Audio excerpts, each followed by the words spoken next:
A'udzubillahi minasyaitonirrajim. Bismillahirrahmanirrahim. Assalamualaikum warahmatullahi wabarakatuh.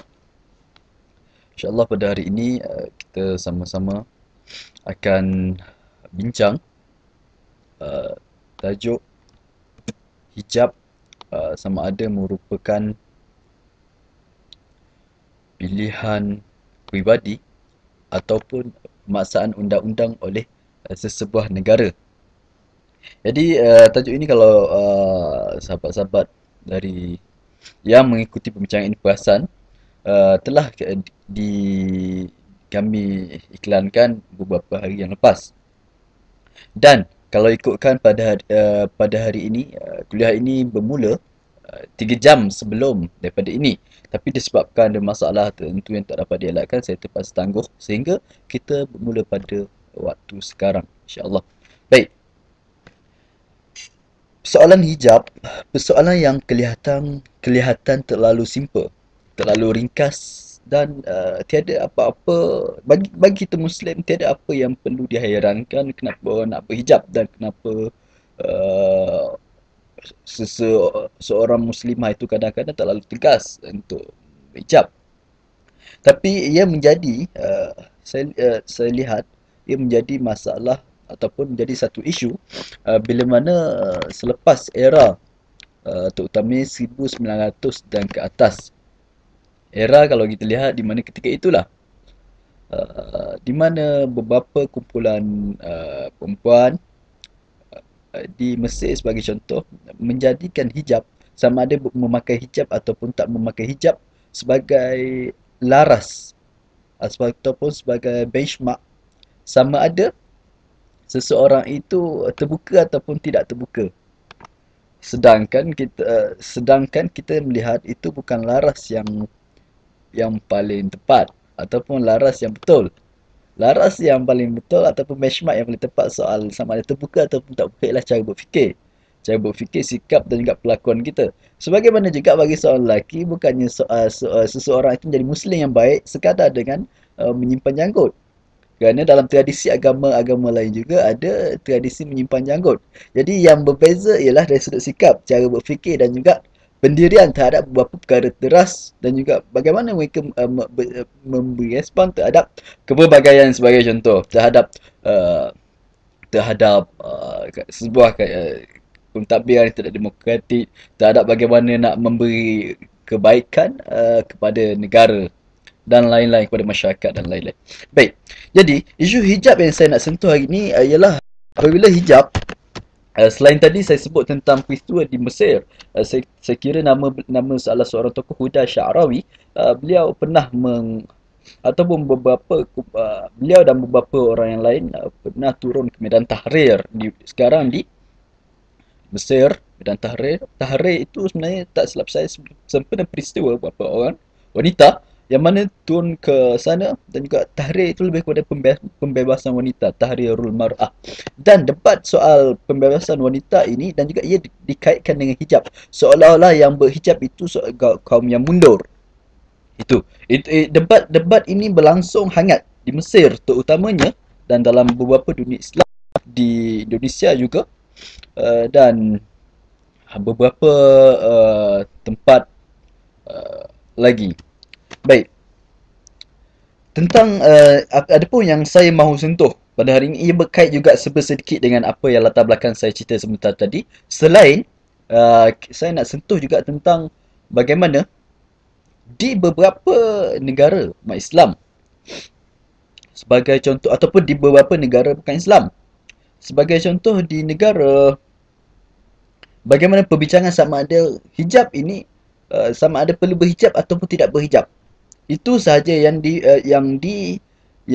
dibincangkan, sama ada perlu berhijab ataupun tidak berhijab. Bagaimana sebuah negara ataupun sebuah masyarakat itu mesti memberikan menunjukkan sikap mereka. Jadi kita melihat sebagai contoh Perancis. Saya menyebutkan beberapa negara, kita bincang secara adil. Sebagai contoh Perancis antara negara yang mengharamkan pada 2004 pemakaian hijab, larangan untuk memakai hijab pada 2004. Pada 80-an, Iran Merupakan selepas revolusi Iran 1979, Iran telah melakukan pemaksaan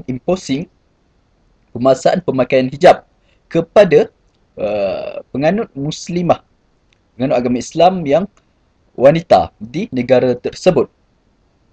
Ini diceritakan dalam saya rasa banyak buku, termasuklah beberapa esei yang tersebar, dan juga dalam saya kira ada video berkaitan hal ini tentang soal hijab ini. Dan Asif Bayat sebagai contoh semasa menceritakan tentang Iran dalam tulisan beliau berkaitan proses Islamism di uh, Iran, beliau menceritakan ini salah satu yang disebut sebagai seolah-olah Islamisasi pemerintahan Iran. Seolah-olah nak menunjuk sama ada sebuah kerajaan itu Islam ataupun tidak, ialah sama ada sebuah kerajaan itu meletakkan simbol-simbol Islamik ataupun memaksakan simbol-simbol Islamik tertentu ke hadap masyarakat mereka, maka itu dikira Islam. Ini sebagai contoh saya berfikir. Dan juga di Arab Saudi. Arab Saudi juga memaksa di beberapa tempat terutamanya, memaksa masyarakat ataupun penganut agama Islam yang wanita untuk menutup aurat ataupun memakai hijab. Okey, di Syria pernah dilarang. Kalau di Perancis pernah dilarang juga, di Syria pernah dilarang, di Iran pernah dipaksa. Dikatakan sekarang ni beransur-ansur di Iran masih lagi dalam arahan untuk memakai hijab, tapi masih lagi ada boleh dibahaskan lah, ataupun masih kelihatan sekarang ni makin ringan sedikit ataupun dalam perbincangan yang tidak terlalu ketat sebagaimana 80-an terdahulu. Ini menurut satu tulisan lah yang tulis oleh Bayat juga, Asy Bayat. Baiklah, seterusnya kita lihat Syria juga satu ketika. Saya ceritakan latar belakang terlebih dahulu ya, supaya sahabat-sahabat boleh ikuti, boleh faham ke arah mana kita nak bincang isu ini dan apa kaitan termasuk dalam negara kita di Malaysia, dan juga sikap yang kita perlu ambil apabila berhadapan dengan isu ini. Di Syria pernah melarang di sekolah pada era 80-an. Era sebagaimana pada era tersebut Iran memaksa, tapi Syria pada era tersebut melarang. Sehinggalah pada 1990-an diizinkan balik. Sebelum itu dilarang perempuan memakai tudung di sekolah-sekolah, tapi selepas itu diizinkan balik sebab ada penambahan yang drastik dari sudut perempuan yang bertudung yang berada di sekolah. Baik. Dan demikian juga yang berlaku di Tunisia, bawah pemerintahan Habib Bourguiba, dilarang pemakaian hijab. Sehinggalah baru-baru ini terlihat revolusi yang ada berlaku di Syria, di Tunisia.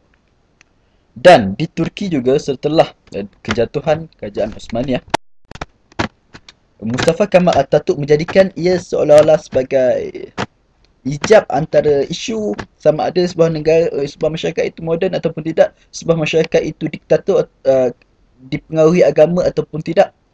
Dilihat seolah hijab ni simbol ekstrimnya agama, seolah-olah perempuan itu mundurnya bila memakai hijab, lalu dikeluarkan arahan supaya semua tidak dibenarkan berhijab di tempat-tempat awam, di bangunan-bangunan kerajaan, di sekolah, di universiti dan lain-lain. Lalu diharapkan di Turki, sehinggalah cuba ditarik balik pada 2008 dan telah ditarik balik. Tapi masih lagi sampai sekarang berlakunya pergelutan pihak sekularis di Turki yang sebagaimana dikenali sangat sebagaimana dia orang punya sikap terhadap agama di ruang awam ialah sikap yang menghalang, menolak agama berperanan di ruang awam, termasuk simbol-simbol agama seperti hijab dilarang untuk dipakai.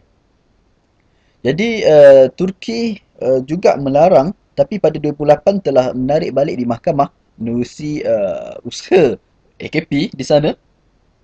Tapi sehingga sekarang masih berlaku debat yang keras tentang hijab di Turki.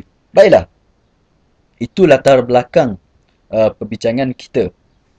Saya harap saya dapat tamatkan dalam 20 minit lagi insya-Allah. Dan seterusnya kalau ada apa-apa perbincangan, boleh letak soalan tersebut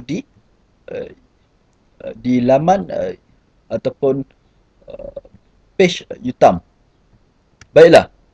Seterusnya cara pandang bagaimana isu yang menyebabkan berlakunya masalah, sebabkan bagaimana sebuah kumpulan ataupun sebuah masyarakat itu ataupun seseorang itu memandang hijab.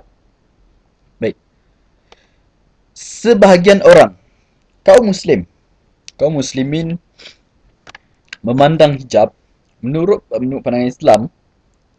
Hijab menurut jumhur ulama merupakan menutup aurat adalah suatu yang wajib ke atas lelaki ataupun perempuan, dan bahagian untuk ditutup itu berbeza antara lelaki dan perempuan. Perempuan sebagai contoh dalam kes hijab ini, antara yang mereka sebagai contoh dalam surah An-Nur ayat 31, dan dijelaskan oleh hadis-hadis Nabi SAW, jelaskan soal menutup aurat. Saya kira saya tak nak panjangkan dalam perbincangan ini. Cuma nak bagi tahu itu yang ada dalam kepala ataupun ada dalam minda dan juga pegangan majoriti Muslim.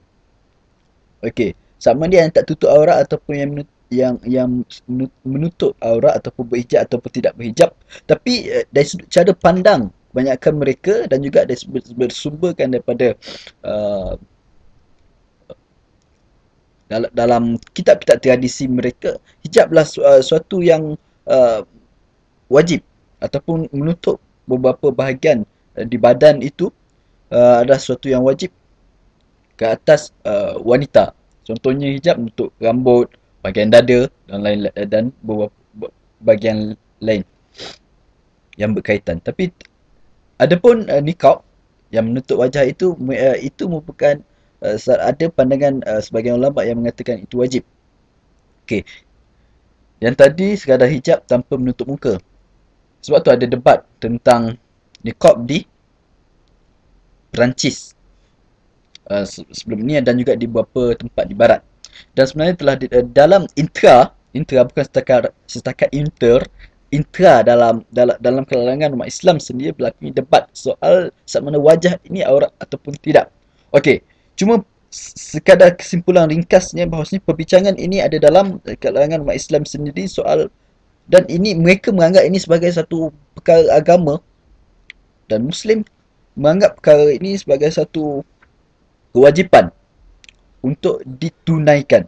Bukan sekadar sukarela untuk buat ataupun tidak buat. Okey. Adapun beberapa pihak, saya bagi contoh Reza Afshani ataupun Reza Afshari melihat hijab sebagai seolah-olah male domination culture. Seolah-olah satu budaya yang mana lelaki mendominasi sebuah masyarakat. Jadi, beliau membuat kesimpulan apabila sebuah masyarakat itu masyarakat perempuan yang memakai hijab menunjukkan adanya unsur pemaksaan ataupun adanya unsur kediktatoran oleh masyarakat lelaki. Masyarakat lelaki telah mendominasi cara berfikir dan juga memaksa perempuan, menindas perempuan untuk memakai hijab. Itu pandangan setengah orang. Antara yang berpegang dengan pandangan ini adalah Reza Afshari. Dan dalam laporan RAND yang biasa dijadikan rujukan, itu sebahagian orang menjadikan RAND sebagai rujukan, walaupun pandangan ataupun laporan report daripada mereka masih lagi debatable. Mereka banyak melakukan laporan-laporan tentang terutama antara hubungan Islam dan juga Barat, Islam dan demokrasi, dasar-dasar luar negara-negara Barat dan Islam dan lain-lain. Jadi dalam satu laporan mereka sebagai contoh, Cherry Bernard menyatakan bahawasanya menganggap hijab ataupun masyarakat perempuan yang berhijab di beberapa negara di Eropah sebagai apa nama ni, satu tindakan bersifat provokatif dan juga mencari perhatian, menyanggah kebiasaan masyarakat setempat yang tidak berhijab. Lalu mereka menganggap ini sebagai sesuatu yang tidak sihat, sesuatu yang tidak dibenarkan berhijab, tak perlu berhijab. Dan walaupun mereka kaum muslimah ataupun orang Islam yang wanita itu menganggap itu sebagai sesuatu yang wajib, kefarduan ke atas mereka. Baik, itu dari sudut latar belakang, dan juga itu dari sudut bagaimana timbulnya pergeseran cara berfikir yang serius dalam kalangan masyarakat, sama ada Muslim ataupun bukan Muslim. Termasuk kalau kita lihat sebahagian orang menganggap sebagai hijab ni sebagai benchmark ataupun Tanda arah sama ada sebuah masyarakat itu maju ataupun tidak. Kalau maju, masyarakat perempuan itu maju, mestilah masyarakat perempuan itu berani untuk tidak berhijab.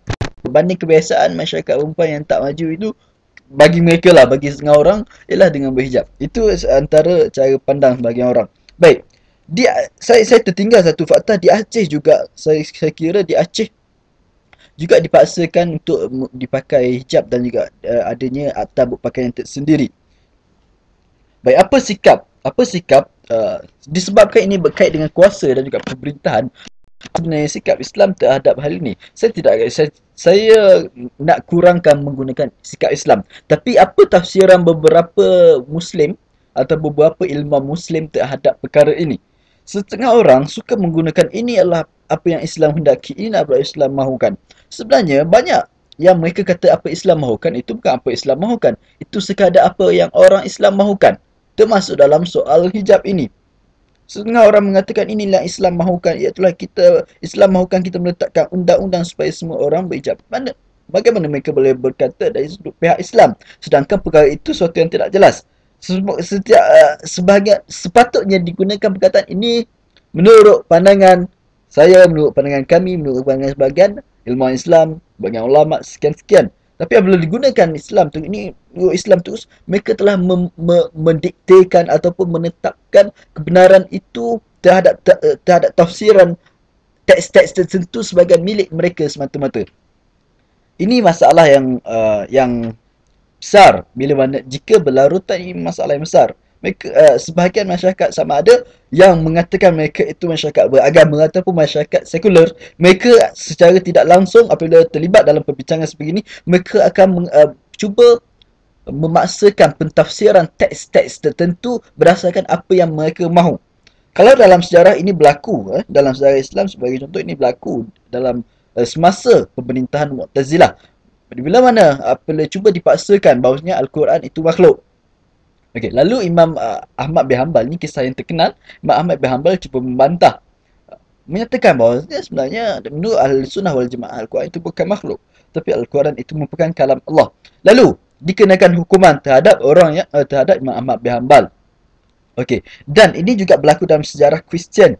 Gereja bila mana mereka menganggap apa yang mereka faham terhadap teks semata-mata yang mesti dipaksakan terhadap orang lain juga.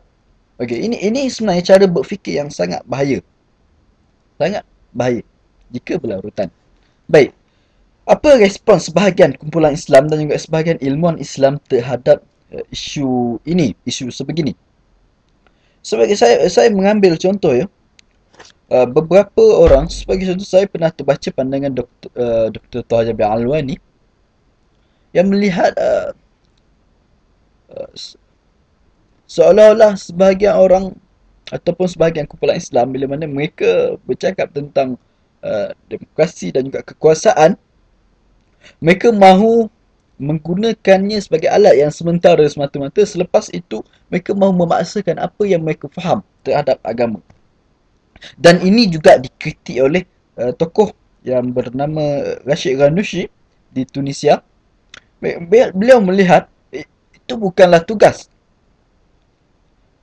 sesebuah kerajaan sama ada untuk memerintahkan memakai tudung ataupun supaya mencabut hijab, menanggalkan tudung. Itu bukan tugas sesebuah kerajaan menurut beliau. Tugas sebuah kerajaan ada tugas yang lebih besar daripada itu. Ini menurut beliau. Menurut sebagai contoh, ini pandangan ini sebenarnya kalau dari sudut 20,000-an ataupun 2012, 2011, 2010 ataupun selepas era 11 September sebagai contoh, ataupun disebut sebahagian pengkaji atas istilah yang bagi saya istilah yang bermasalah, istilah post-Islamism. Mereka katakan selepas era pada era post-Islamism ataupun era selepas Islamism, tiada lagi dibincangkan soal memaksakan undang-undang hijab, tidak lagi berkaitan dengan urusan negara dan lain-lain. Maksudnya sebagian Islamis sejak sedekat ini sebagai contoh kurang bercakap soal, mereka bercakap bahawasanya itu adalah merupakan pilihan peribadi. Itu sebagai contoh di beberapa tempat, termasuk dalam laporan pilihan raya ataupun program pilihan raya FJP, Freedom and Justice Party, Al-Hurriyah wal Adalah. parti milik Ikhwanul Muslimin terang-terang, kalau kita perasan dalam dia punya program pilihan raya, menyatakan bahawasanya mereka bukan mahu bersikap seperti negara agama, negara gereja yang mana memaksakan itu dan memaksakan ini terhadap warga negara mereka. Baik, Dr. Yasir Auda ada menulis, sebab timbul persoalan, adakah semua dosa itu mesti dijadikan undang-undang? Ini persoalan yang sangat penting. Adakah semua dosa itu mesti dijadikan undang-undang? Sebahagian orang, cara berfikir sebahagian orang Islam yang terlalu simplistik. Saya namakan ini sebagai Islam kuasa. Cara berfikir Islam kuasa yang mana mereka menganggap untuk menyelesaikan segala masalah sebesar-besar perkara sehingga sekecil-kecil perkara mestilah melalui jalan kuasa. Termasuk warga negara mereka yang tidak mahu memakai tudung. Anak jiran mereka yang tidak mahu memakai tudung, tidak mahu memakai hijab, mesti diselesaikan oleh negara. Baik. Ini cara berfikir sebegini ada wujud dan masih banyak lagi. Kalau tak ada, takkanlah masih ada perbincangan bagaimana nak tangani peniaga-peniaga di Pasar Siti Khadijah sebagai contoh di Kuartu Baru, sama atau berpakaian ataupun tidak atau berpakaian, ini berlaku di tanah air kita ataupun di Aceh yang dekat dengan kita. Kita tidak ada masalah untuk soal demokrasi ataupun soal tak demokrasi, tapi kita bincang apa peranan negara sebenarnya. Adakah itu peranan negara ataupun sebenarnya itu bukan peranan negara dan itu sangat negatif untuk dilakukan sebagai contoh. Dan Dr. Yasir Auda dalam satu tulisan beliau, Baina Syariah wa Siyasah, beliau menyatakan bahawasanya soal hijab ataupun soal apa nama ni, beberapa dosa, beliau memberi contoh, bukan semua dosa merupakan jenayah. Sebagai contoh, dosa meninggalkan solat, adakah jenayah sehingga dia boleh dikenakan tindakan?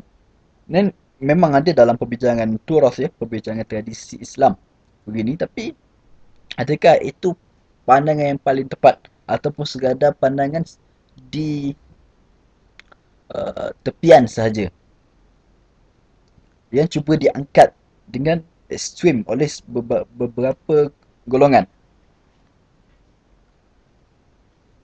Beliau menyatakan, beliau membuat kesimpulan dalam buku beliau Baina Syariah wa Siyasah atas satu esei yang bertajuk Hal Tafariqu Syariah Baina Dzunub wal Jaraim.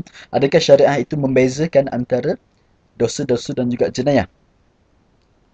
Jadi beliau menyatakan bahawa sebenarnya bukan semua dosa itu merupakan jenayah. Tak pakai tudung, banyak sebenarnya dan boleh menjadi mustahil. Bagaimana kita boleh selesaikan semuanya dengan undang-undang? Dosa anak mendahaka kepada ibu bapa, isteri mendahaka kepada suami, suami tidak tunaikan hak nafkah, itu dosa.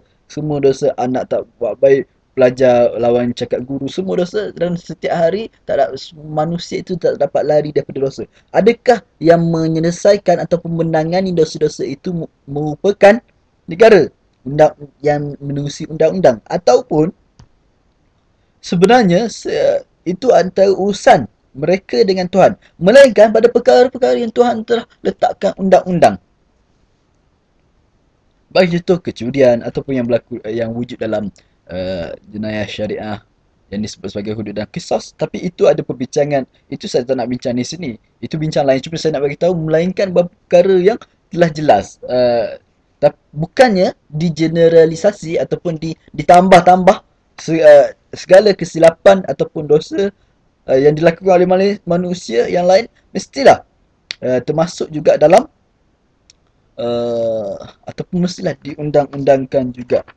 Itu beliau menolak tanggapan tersebut, bahkan beliau mengatakan itu sangat mustahil untuk dilakukan.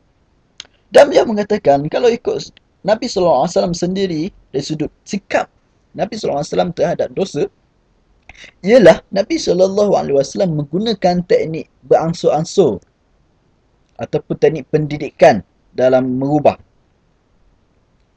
Nabi tak kalau Nabi menggunakan undang-undang, melainkan beberapa perkara berkaitan tudung, bagi contoh berkaitan hijab. Soal bila mana pemerintah itu sebagai contoh, pemerintah itu dia mesti melaksanakan apa yang diamanahkan ataupun apa yang hak ataupun apa yang diperintahkan oleh Allah Subhanahu taala begitu. Apa saya lihat, ya, sebagian orang bila bercakap tentang syariah, mereka apabila cakap tentang dia sebagai pemerintah nak laksanakan apa yang syariah suruh, apa yang mereka perlu buat, bagi contoh, sebagai pemerintah yang syariah arahkan tidak sama dengan apa yang ibu bapa boleh buat. Apa yang ibu bapa untuk menjadi Muslim yang baik ataupun untuk melakukan apa yang dipesan oleh Al-Quran dan juga hadis, ibu bapa tidak tidak boleh buat, tidak akan dapat buat apa yang sebuah kerajaan berbuat. Sebagai contoh, masyarakat, dan juga itu juga tugas masyarakat.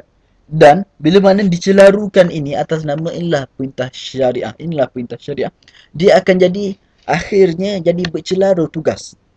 Adakah soal hijab itu mesti mesti menjadi salah satu manifesto penting ataupun diselesaikan dengan akta-akta tertentu oleh sebuah kerajaan Islam, ataupun dia sekadar menjadi tugas ibu bapa dan juga masyarakat, guru mereka, pendidikan, ajar, bagi cadangan untuk tutup berpakaian sebagai tutup Islam dan lain-lain. Dan bukannya ini saya punya pandangan lah, dan bukannya merupakan tugas merupakan dipanggil sebagai pemaksaan atas nama syariah. Sebab bila mana dikatakan seolah-olah sebuah kerajaan itu ataupun sebuah pemerintah ada ruang yang mereka ataupun ada tugas-tugas yang tidak mungkin boleh dilakukan oleh ibu bapa dan juga masyarakat untuk menangani rasuah. Masyarakat boleh usaha melalui civil societies, bagi contoh gerakan anti rasuah, bagi contoh boleh sedikit, tapi yang lebih tepat kuasanya ialah sebuah kerajaan pemerintah untuk mentangani. Okay.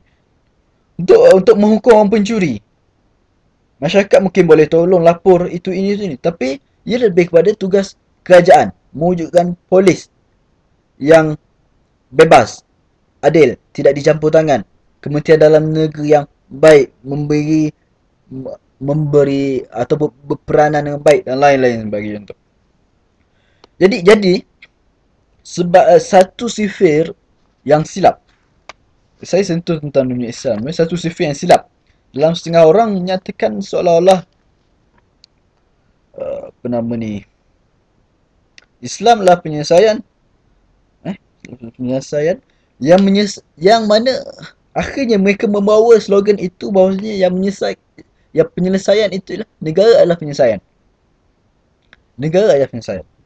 Disebabkan itu kita lihat sebahagian orang termasuk NGO Muslim terperangkap dalam perdebatan ini. Masyarakat Muslim sebahagiannya terperangkap dalam perdebatan ini sehingga menganggap apa nama ni, segala-galanya mesti diselesaikan menerusi kuasa. Sehingga kan dalam arena kemasyarakatan tidak lagi berlaku positif dan juga proaktif pergerakan mereka. Baik. Seterusnya, itu dari sudut sifir yang salah sebahagian Muslim terhadap samaan di isu hijab ni. Saya letakkan perkataan hijab ataupun salah satu contoh sebenarnya sejauh mana kerajaan boleh mencampuri urusan komunitinya, ataupun isu komuniti sepatutnya komuniti sendiri yang menasihati. Itu pada pandangan saya ataupun penegasan daripada saya, itu sepatutnya yang dilakukan. Komuniti lah tanggungjawab komuniti. Apa kerajaan boleh buat? Kerajaan boleh melalui Kementerian Pendidikan sebagai contoh, pendidikan melalui kempen-kempen yang boleh dilakukan. melalui jabatan-jabatan yang sedia ada dalam ruang lingkup sebuah perlembagaan lah, sebuah perlembagaan negara. Itu bergantung pada perbincangan yang lain lah. Jadi seterusnya tentang kalau itu dari sudut Islam, dari sudut lain yang lain pula, kalau kita lihat ia berkait juga.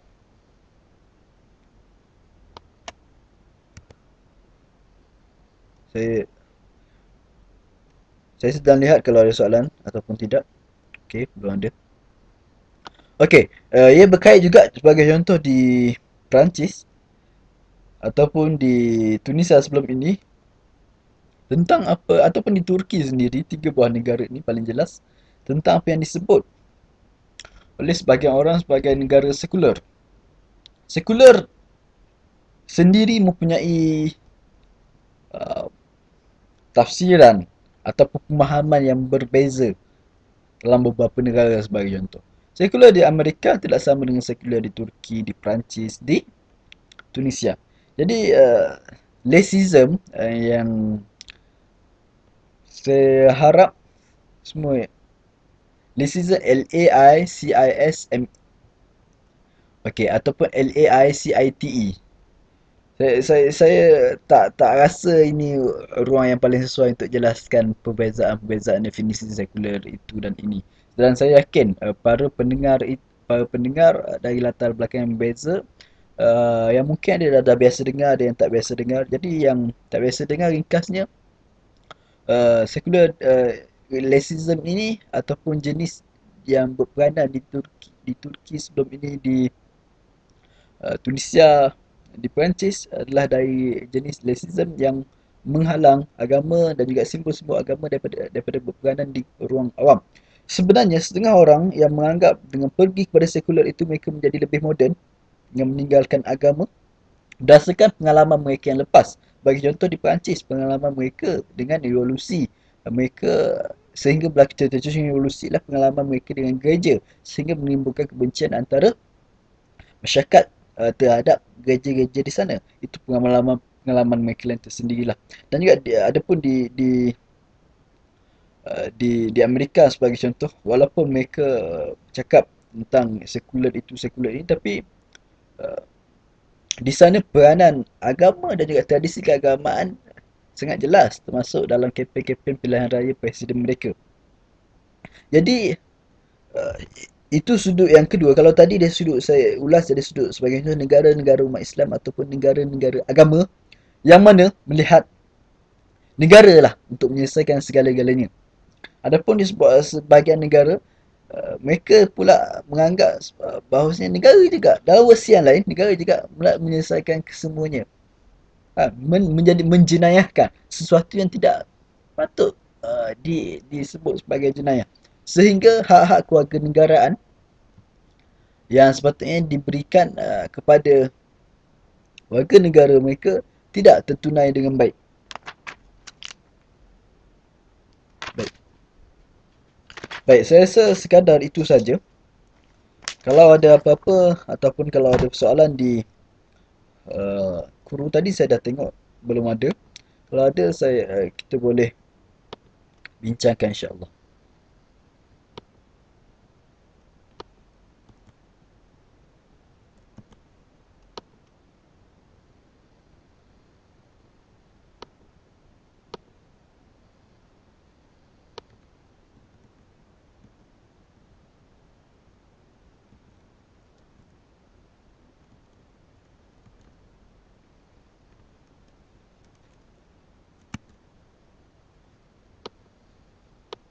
Okey.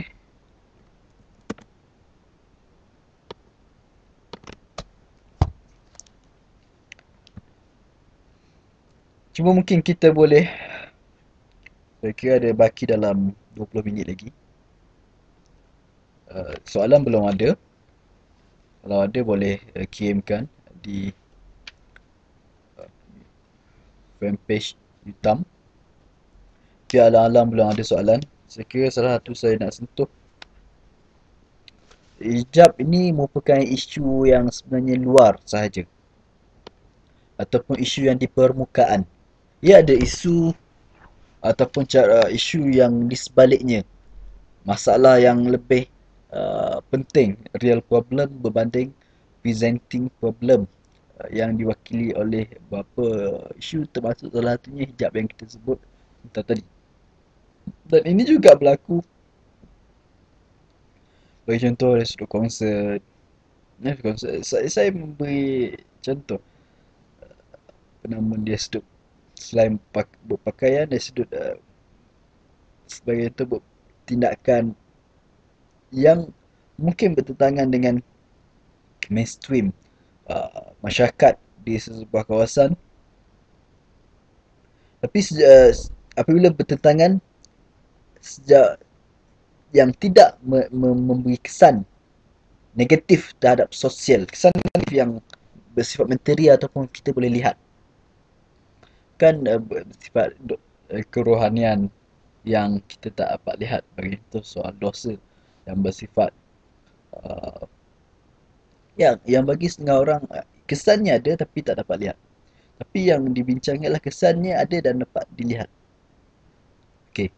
Jadi isunya selain daripada isu permukaan yang kita tampak jelas, isunya yang lebih utama ialah apabila sebahagian orang menganggap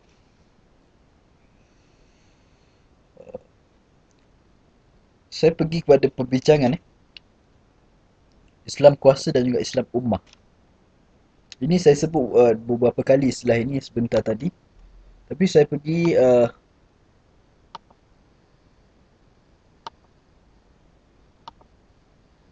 okey sekejap. Saya ada soalan.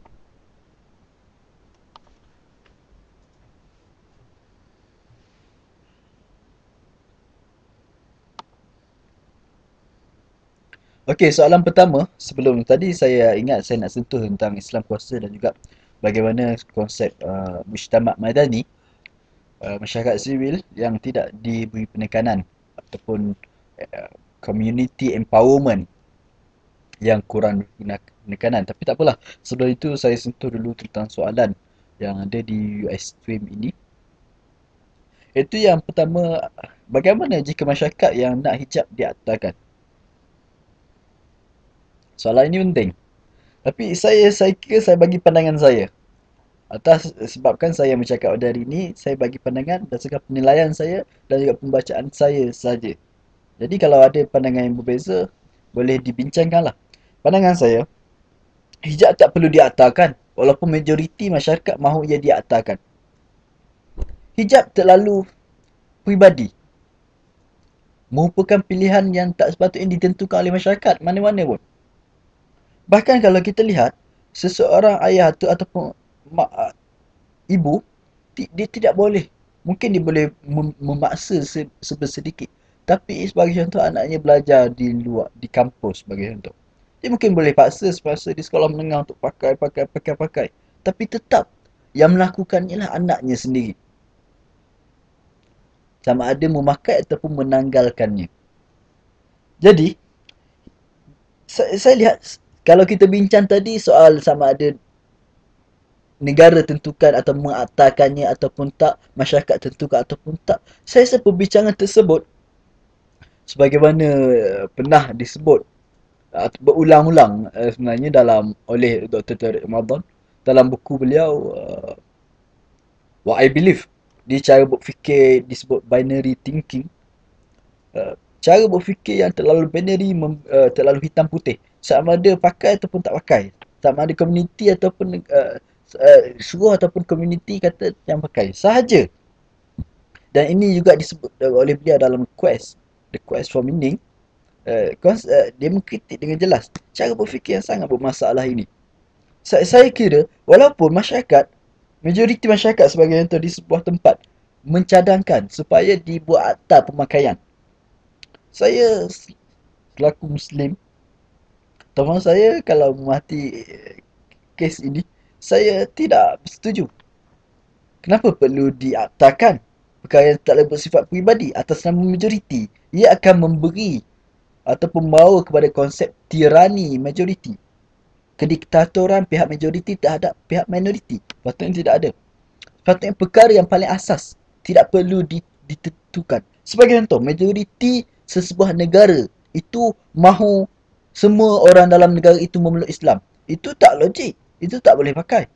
Itu soal keyakinan antara seseorang itu dengan Tuhan. Dan soal berpakaian itu pilihan. Dengan syarat.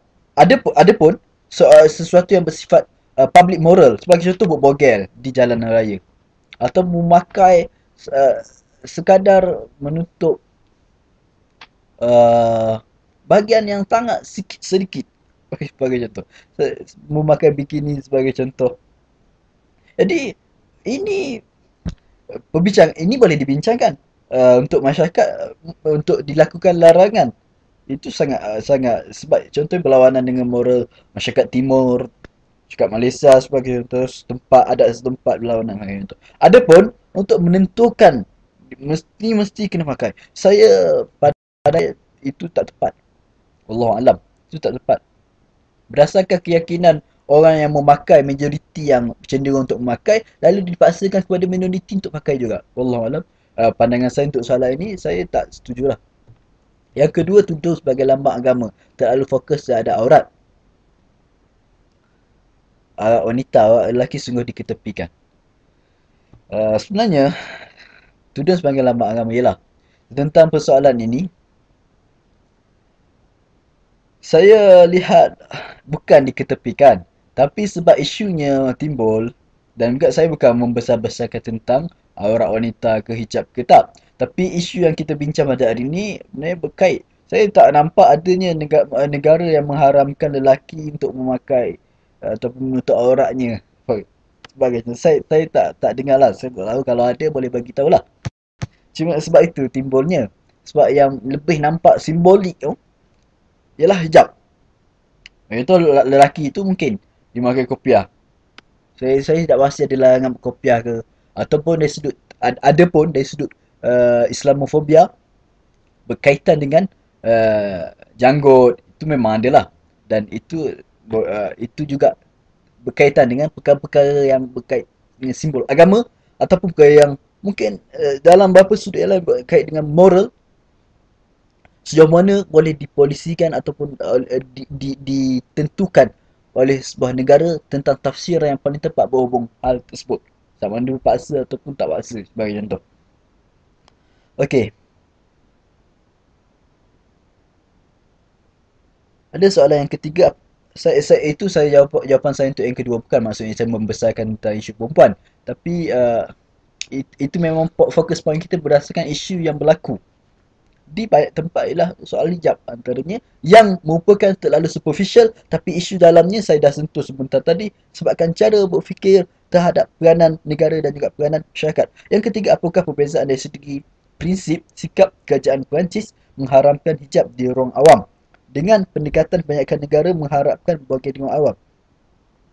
Apakah perbezaan dari segi prinsip Perancis mengharamkan hijab di ruang awam dengan pendekatan kebanyakan negara mengharapkan berbagai di ruang awam? Adakah hanya kerana hijab adalah religious expression, maka ianya tidak patut diharamkan, sedangkan ekspresi untuk berbagai yang dipegang fahaman Muslim diabaikan? Okey, soalan daripada Imran. Apa garis halus yang menghubungkan state dengan etik? Sebenarnya soalan ini sangat penting, dan juga perbincangannya tak habis-habis. Perbincangannya tak habis-habis. Tentang tentang sebahagian, contohnya fahaman nudism disebut oleh beliau Imran Rashid, merupakan mereka menganggap berbogel, ekspresi untuk berbogel dipegang oleh fahaman nudism, dan kalau kita lihat dia berkait dengan bagaimana setengah masyarakat melihat memakai hijab itu, berkait juga dengan cara faham ataupun fahaman mana-mana masyarakat, bagi itu masyarakat beragama. Okey, bagaimana nak maka adakah ia patut diharamkan sedangkan ekspresi untuk bogel yang dipegang fahaman nudism diabaikan? Adakah maksudnya diharamkan kalau kita tidak, apa yang saya faham dari soalan Imran lah, kalau kita tidak mengizinkan orang untuk memaksakan pemakaian tudung dan juga mengharamkan tudung, dua tu, maka adakah patut untuk kita mengharamkan apa yang disebut sebagai mengharamkan bogel. Sebab bagi sebagian orang menganggap itu fahaman mereka yang untuk bogel sebagai contoh. Okeylah. Apa garis halus yang menghubungkan state dan juga ethics? Saya yang pertama, saya lihat perbincangan ini tak akan habis. Okey.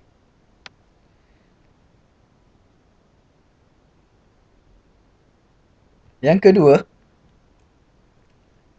tentang uh, berbogel ataupun tak berbogel, saya lihat berkait dengan norma-norma masyarakat di suatu tempat. Kalau saya pinjam lah, saya pinjam perbahasan oleh Dr. Jasir Hamdah. Beliau semasa mengulas tentang uh, disebut beliau sebagai aurah aurah mughallazah, aurat yang maksudnya berbogel lah, dia tak berpakaian langsung, maka pada ketika itu boleh dibincangkan dari sudut larangan sebagai contoh. Tapi bila mana berkait dengan kepercayaan nudism yang disebut oleh Imran tu dalam soalan beliau, uh, sejauh mana bagaimana kita nak me, me, menghubung ataupun mengaitkan antara kebebasan ekspresi berdasarkan fahaman mereka, ada keyakinan mereka, dan juga dengan masyarakat yang menganggap itu sebagai perbuatan yang sangat tidak bermoral. Saya tak nampak jalan keluar melainkan mesti diadakan hiwar ataupun dialog ataupun debat seputar isu tersebut. Dan ia bukan sesuatu yang mudah. Ini saya nampak lah. Tapi dari sudut bagaimana nak menghubungkan uh, ethics dan juga state, apa garis halus yang menghubungkan state dengan ethics?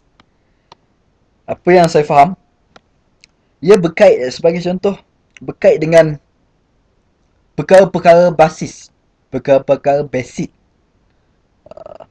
yang mesti ditunaikan oleh sebuah negara. Jadi sebagai contoh untuk menjaga agama disebut dari sudut kebebasan beragama mesti wujud, kebebasan untuk bekerja, kesihatan yang baik, pendidikan yang baik sebagai contoh. Dari sudut konsep keadilan,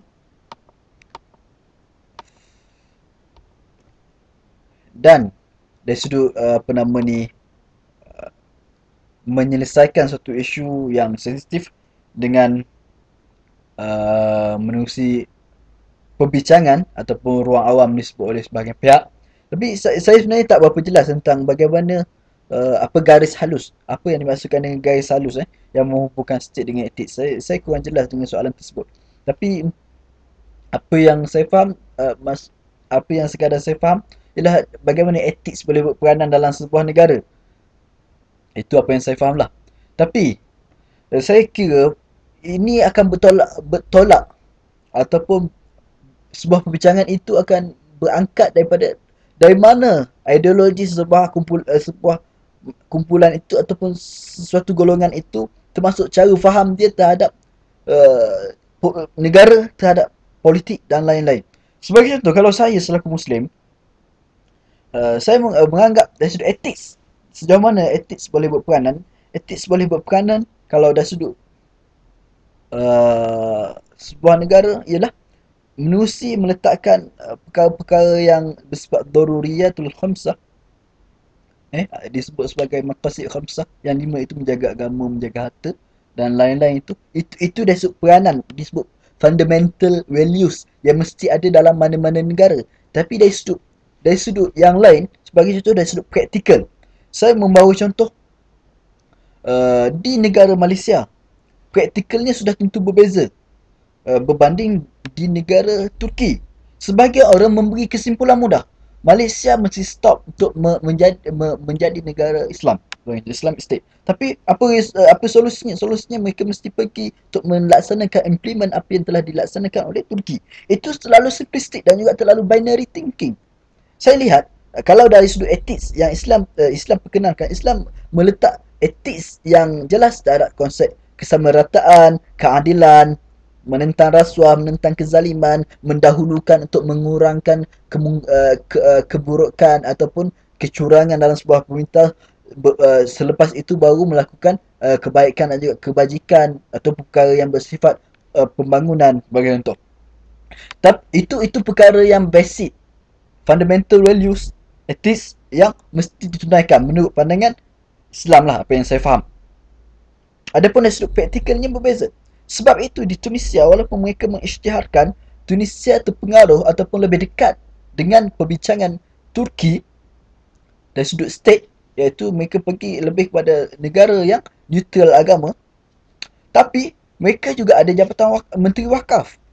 Sebab apa? Sebab kebiasaan negara-negara Arab untuk ada menteri wakaf. Jadi, setengah orang untuk buat tindakan ataupun memaksakan sebenarnya etis itu sebenarnya terlalu general, satu yang umum. Tapi dari sudut praktikal mesti melihat kepada konteks suatu tempat, kebiasaan dan juga perlembagaan untuk bergerak dalam perlembagaan. Itulah yang saya rasa hubungan antara etis dan juga sebuah negara. Saya tak pasti jawapan saya tepat ataupun tidak dengan soalan. Sebab saya memahami soalan Imran mungkin berbeza dengan apa yang dia lontarkan. Soalan yang keempat dan mungkin yang terakhir, apa pendirian saudara terhadap negara yang menggunakan dana awam untuk mempromosi, bukan memaksa atau menyuruh, hanya mempromosi dengan iklan hijab. Sedangkan hijab hanyalah satu kewajipan dalam Islam yang hanya merupakan satu komprehensif doktrin. Menurut golongan politikal liberal, perkara ini tidak wajar kerana hal ini bukanlah melibatkan pegangan seluruh anggota masyarakat tanpa komprehensif doktrin. Okey, soalan ini berkait dengan sejauh mana, kalau saudara-saudara dah faham mungkin, ataupun yang belum faham, bagaimana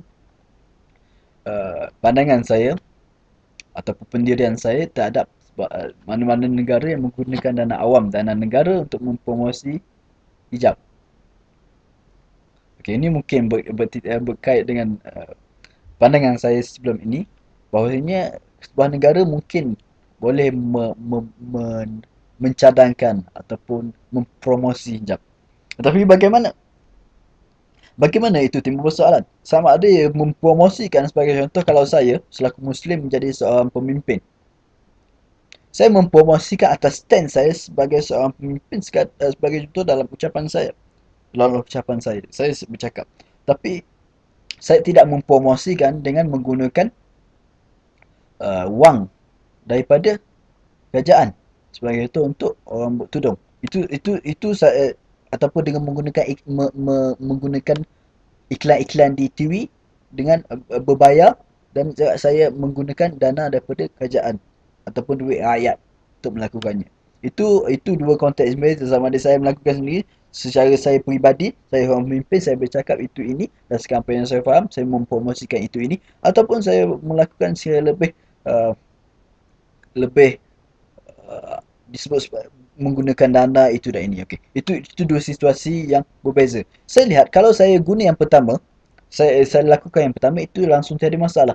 Yang kedua pula bagaimana? Okey, saya bagi contoh.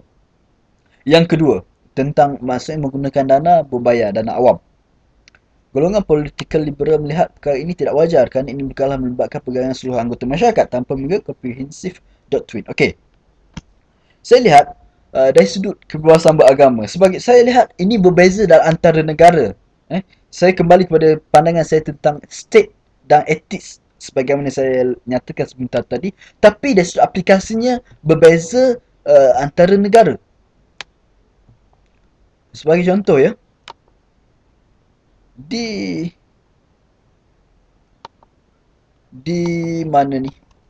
Di Malaysia sebagai contoh. Adakah untuk apabila untuk mewujudkan negara yang lebih adil dan juga baik, ialah dengan menghalang ataupun tidak menuntut terus beberapa jabatan agama sebagai contoh. Okey. Itu persoalan. Jadi sebahagian orang melihat tutup terus dan juga tak perlu beri dana agama, biar agama bergerak menerusi ruang awam, menerusi civil societies, mempromosikan tentang agama, nilai agama, itu civil society sebenarnya. Saya lihat itu di dalam konteks Malaysia, sebab tu saya letak yang pertama, fundamental ethics mesti menjadi pegangan semua.